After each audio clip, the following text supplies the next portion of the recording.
ಯಾರೇನು ಬಂದೇ ಇಲ್ಲ. ಆಫೀಸಿಗೆ ನಾನೇ ಫಸ್ಟು, ನಾನೇ ಬೆಸ್ಟ್ ಎಂಪ್ಲಾಯ್. ಹೊರಗಡೆ ತುಂಬ ಮಳೆ ಅಲ್ವಾ, ಅದಕ್ಕೆ ಯಾರೂ ಬಂದಿಲ್ಲ ಅನ್ಸುತ್ತೆ. ಅಲ್ಲ ಏನು ಮಳೆ ಅಲ್ವಾ, ಬರುತ್ತೆ ನಿಲ್ಲುತ್ತೆ ಬರುತ್ತೆ ನಿಲ್ಲುತ್ತೆ. ಸಿಕ್ಕಾಪಟ್ಟೆ ಚಳಿ ಬೇರೆ. ನಾನು ರಾಣಿ ತಗೊಂಡು ಆಫೀಸಿಗೆ ಬರೋದ್ರೊಳಗಡೆ ಐಸ್ ಆಗ್ಬಿಡ್ತೀನಿ. ನರ್ಕ ನರ್ಕ. ಈ ಶುಂಠಿಗೆ ಎಂಪ್ಲಾಯೀಸ್ಗೆಲ್ಲ ರೈನ್ ಕೋಟ್ ಅರೇಂಜ್ ಮಾಡಿಸೋದಕ್ಕೆ ಏನು ದಾಡಿ? ಇದ್ರ ಬಗ್ಗೆ ಶುಂಠಿ ಹತ್ರ ಮಾತಾಡಬೇಕು. ಅಲ್ಲ ಜಗಳ ಮಾಡಬೇಕು. ಅವಳಿಗೆ ಅನ್ಯಾಯ ಆಗಿದೆ. ಶ್ರೀವತ್ಸ ಅನ್ನೋ ವ್ಯಕ್ತಿಯೊಳನ್ನ ಮದುವೆ ಆಗ್ತೀನಿ ಅಂತ ಹೇಳಿ ಕೊನೆಗೆ ಮದುವೆ ಆಗಲ್ಲ ಅಂತ ಮೋಸ ಮಾಡಿದ್ದಾನೆ. ವೇದಾಂತ್ ವಸಿಷ್ಠ ಹೇಳಿದ್ದನ್ನು ಕೇಳಿನೇ ನಾನು ಮದುವೆ ಆಗಲ್ಲ ಅಂತ ಹೇಳಿದ್ದಾನೆ. ವೇದಾಂತ್ ವಸಿಷ್ಠ ತಮ್ಮ ಅಭಿಪ್ರಾಯನ ಮನೇಲಿ ಇಟ್ಕೊಳ್ಳಿ. ಇದು ಮೋಸ. ವೇದಾಂತ್ ವಸಿಷ್ಠಗೆ ಧಿಕ್ಕಾರ ಧಿಕ್ಕಾರ ಧಿಕ್ಕಾರ. ಇದೇ ಸ್ಕಾರ್ಫು. ಈ ಸೆಕ್ಯೂರಿಟಿ ಬೇರೆ ಟಿವಿ ಆನ್ ಮಾಡ್ಬಿಟ್ಟಿದ್ದಾನೆ. ಮೊದಲಿದನ್ನು ಆಫ್ ಮಾಡಬೇಕು.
ಏನಾಯ್ತು? ಯಾಕೆ ಹೀಗಾಡ್ತಿದ್ಯಾ? ಕಣ್ ಕಾಣಲ್ವಾ ನಿಂಗೆ? ನನ್ನ ಇಯರಿಂಗ್ ಸಿಗಾಕೊಂಡಿದೆ. ಅದ್ ಸರಿ, ಕಿವಿಗೂ ದಾವಣಿಗೂ ತುಂಬಾ ಗ್ಯಾಪ್ ಇದೆಯಲ್ಲ, ಹೇಗೆ ಸಿಗಾಕೋತು? ಏನೇನೋ ಮಾತಾಡ್ತೀರಾ, ಹೆಲ್ಪ್ ಮಾಡ್ಬಾರ್ದಾ? No way. ಬೇರೆ ಯಾರಾದ್ರೂ ಕೇಳ್ಕೊ ಹೋಗ್. ಏಯ್ ಶಟ್ ಅಪ್. ಕಿರ್ಚು ಬೇಡ. ಜೀವ ಹೋಗೋಷ್ಟು ನೋವಾಗ್ತಿದ್ರೆ ಹೀ ಅಂತ ಕಿಸಕ್ಕಾಗತ್ತಾ? ಎಲ್ಲಿಂದ ತಪ್ಪಿಸ್ಕೊಂಡು ಬಂದ್ಯಾ? ಏಯ್ ಸೈಕೋ. ನಾನು ನಿನ್ನ ಬಾಸ್. ನೀನು ತಾನು ಅಂದ್ರೆ ಚೆನ್ನಾಗಿರೋದಿಲ್ಲ. And this is my office. ನೀನು ಒಟ್ಟಾರ ಅಲ್ಲ. ಇದಕ್ಕೆ ಇದ್ರದೇ ಆದ ಡೆಕೋರಮ್ ಇದೆ. ಅದನ್ನೆಲ್ಲ ಸ್ಪಾಯ್ಲ್ ಮಾಡಬೇಡ. ನೀನೇ ಯಾರ ಹತ್ರನಾದ್ರೂ ಕೇಳ್ಕೊಂಡ್ಯಲ್ಲ, ಅದಕ್ಕೆ ಹೇಗಾದ್ರೂ ಕೇಳಿಸ್ಲಿ ಅಂತ ಕಿರಿಸ್ತಾ ಇದೀನಿ. ಎಲ್ಲ ಒಂದಿನ ಸೂರ್ಯ ಕೂಡ ಪಶ್ಚಿಮದಲ್ಲಿ ಹುಟ್ಬೋದು, ಆದ್ರೆ ನಿನಗೆ ಮಾತ್ರ ಬುದ್ಧಿ ಬರೋದಿಲ್ಲ. ಹಾಳಾಗೋಗ್ಲಿ, ನಾನೇ ನೋಡ್ತೀನಿ.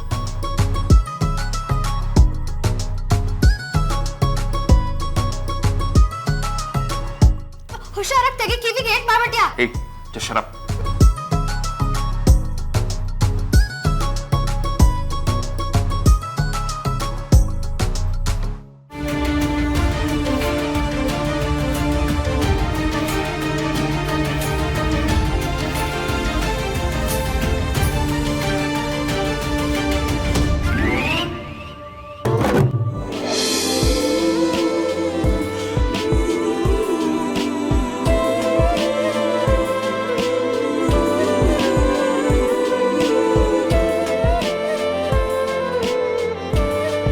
ಆಯ್ತಲ್ಲ, ಹೋಗ್ ಸಾಯಿ. ವೇದಾಂತ್ ವಸಿಷ್ಠ ಹೇಳಿದ್ದನ್ನು ಕೇಳಿನೇ ನಾನು ಮದುವೆ ಆಗಲ್ಲ ಅಂತ ಹೇಳಿದ್ದಾನೆ.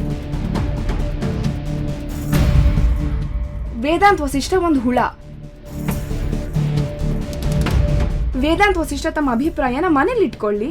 ವೇದಾಂತ್ ವಸಿಷ್ಠಗೆ ಧಿಕ್ಕಾರ ಧಿಕ್ಕಾರ ಧಿಕ್ಕಾರ. ನೀನ್ ಯಾರಾದ್ರೂ ಆಗಿರೋ, ನಿಜನ್ ಮಾತ್ರ ಸುಮ್ಮನೆ ಬಿಡೋದಿಲ್ಲ.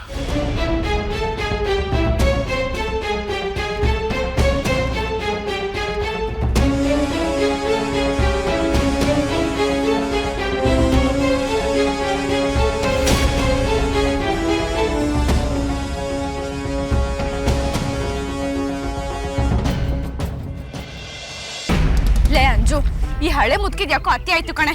ನಿನ್ನೆ ನಂಗೆ ಹೊಡೆದ್ಲು ಗೊತ್ತಾ? ಕತ್ತಿಕ್ಸಿ ಮೇಲಿಂದ ಕೆಳಗ್ ಬೀಳ್ಸಕ್ಕೂ ನೋಡಿದ್ಲು. ಹೌದಾ ಅಕ್ಕ? ನೀನು ತುಂಬಾ ನೋವಾಯ್ತಾ? ಆಹಾ, ಏನ್ ಡೌ ಮಾಡ್ತೀಯ? ನಂಗೆ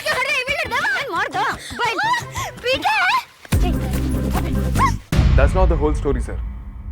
ಅವಳು ಮೀಡಿಯಾ ಮುಂದೆ ಹೇಳಿದ್ದೆಲ್ಲ ನಿಜ ಅಲ್ಲ, ಸತ್ಯ ಬೇರೆಯೇ ಇದೆ. ನಾನು ಇವತ್ತು ನನ್ನ ಎಂಪ್ಲಾಯಿಂದ ಅಫಿಷಿಯಲ್ ಆಗಿ ಸ್ಟೇಟ್ಮೆಂಟ್ ರಿಲೀಸ್ ಮಾಡಿಸ್ತೀನಿ. Yes sir, sure. ಸರ್, ಮಳೆ ಬಿದ್ದರೂ ಶೇರ್ ಬೀಳುತ್ತೆ, ಸರ್ಕಾರ ಬದಲಾದಾಗಲೂ ಶೇರ್ ಬೀಳುತ್ತೆ, ಅಮೆರಿಕ ಅಧ್ಯಕ್ಷನಿಗೆ ಉಷ್ಣ ನೆಗಡಿ ಆಗಿದೆ ಅಂತ ಗೊತ್ತಾದ್ರೂ ಶೇರ್ ಬೀಳುತ್ತೆ. ಬೀಳೋರ್ನ ಇಟ್ಕೊಳಕ್ಕಾಗತ್ತಾ ಸರ್? ನೀವು ಕೋಪ ಮಾಡ್ಕೋಬೇಡಿ ಸರ್, ಬಿದ್ದಿದ್ದು ವಾಪಸ್ಸು ಹೇಳಲೇಬೇಕು. ನಮ್ಮ ಕಂಪನಿ ಓನರು ವೇದಾಂತ್ ಸರ್ ಅಂತ ಗೊತ್ತಲ್ಲ, ಏನಾದ್ರೂ ಒಂದು ಮಾಡೇ ಮಾಡ್ತಾರೆ. ಮತ್ತೆ ಎದ್ದೇ ಹೇಳ್ತಾರೆ, every dog has its day.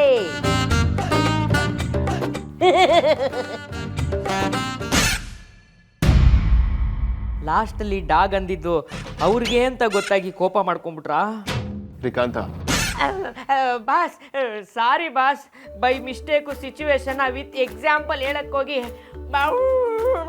Dog has its day ಅಂತ ಅಂದ್ಬಿಟ್ಟೆ.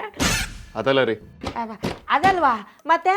ಕಪ್ಪು ಬಟ್ಟೆನ ಮುಖಕ್ಕೆ ಮುಚ್ಕೊಂಡು ಮಾತಾಡುವಂಥ ಹುಡುಗಿ ನನ್ನ ಲೈಫನ್ನ ಈ ಲೆವೆಲ್ಗೆ ಅಲ್ಲೋಲ ಕಲ್ಲೋಲ ಮಾಡಿದ್ರಳೆ ಅಂದರೆ ನಂಗೆ ನಂಬೋದಕ್ಕೆ ಆಗ್ತಿಲ್ಲ.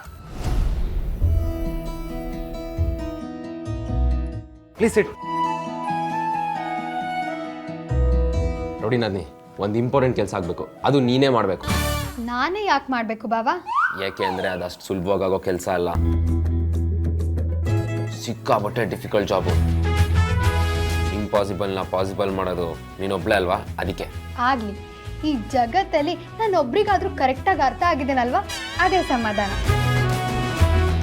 ಹೇಳಿ ಬಾವಾ, ಅದೇನಾಗಬೇಕು ಅಂತ.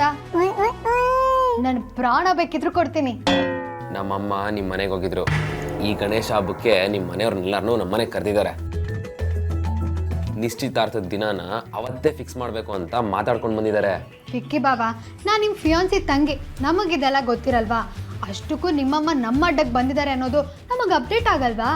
ಸರಿ, ಆದರೆ ನಿನ್ನೆ ಅದು ಯಾವುದೋ ಹುಡುಗಿ ಸ್ಟೇಟ್ಮೆಂಟ್ ಕೊಟ್ಟಾಗಿಂದ ಅಗ್ರಜ ಫುಲ್ ಗರಂ ಆಗಿದ್ದಾನೆ. ಸತ್ಯ, ಹುಡುಗಿ ನಾನೇ ಅಂತ ಗೊತ್ತಾಗ್ಲಿಲ್ವಲ್ಲ. ಮ್ಯಾಟ್ರು ಈ ಲೆವೆಲ್ಗೆ ಸೀರಿಯಸ್ ಆಗಿರುವಾಗ ನಿಶ್ಚಿತಾರ್ಥಕ್ಕೂ ಮುಂಚೆ ಅಗ್ರಜ ಮದುವೆಗೆ ಒಪ್ಕೊಳ್ಳೋದೇ ಡೌಟು. ಡೌಟಾ?